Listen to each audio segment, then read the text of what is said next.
पूर्व विदर्भात विशेष करून नागपूर, वर्धा, भंडारा, गोंदिया, चंद्रपूर, गडचिरोली या सगळ्या भागामध्ये पुराची परिस्थिती भयावह आहे।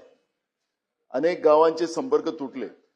मान्य अध्यक्ष महोदय, सन्मान्य नानाभाऊंनी जो विषय म्हणला ती वस्तुस्थिती आहे। मोठ्या प्रमाणात पुराची परिस्थिती निर्माण झाली आहे। तथापि ज्या ठिकाणी एसटीच्या बसेस अडकलेल्या होत्या तिथल्या पॅसेंजर्सला काढून तिथल्या नजीकच्या शाळेमध्ये त्यांना रात्री ठेवलं, त्यांची सगळी व्यवस्था केली। आता त्यांना पाठवण्याची व्यवस्था केलेली आहे।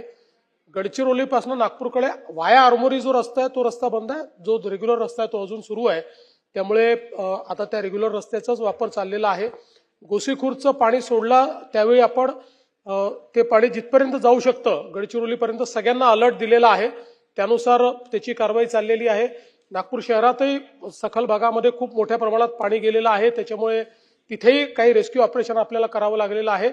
एक माणूस आतापर्यंत वाहून गेल्याची पूर्ण या सगळ्याच्यात आपल्याला इन्फॉर्मेशन मिळाली आहे।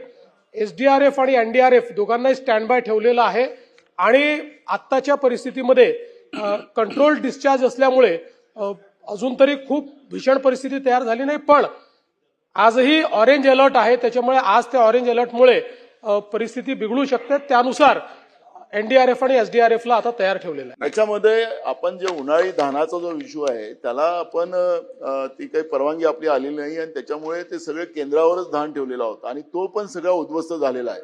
त्यामुळे तो पण एक मोठा प्रश्न निर्माण झालेला आहे आणि म्हणून ते सुद्धा आपल्या याच्यामध्ये तो मुद्दा निवेदनामध्ये आला।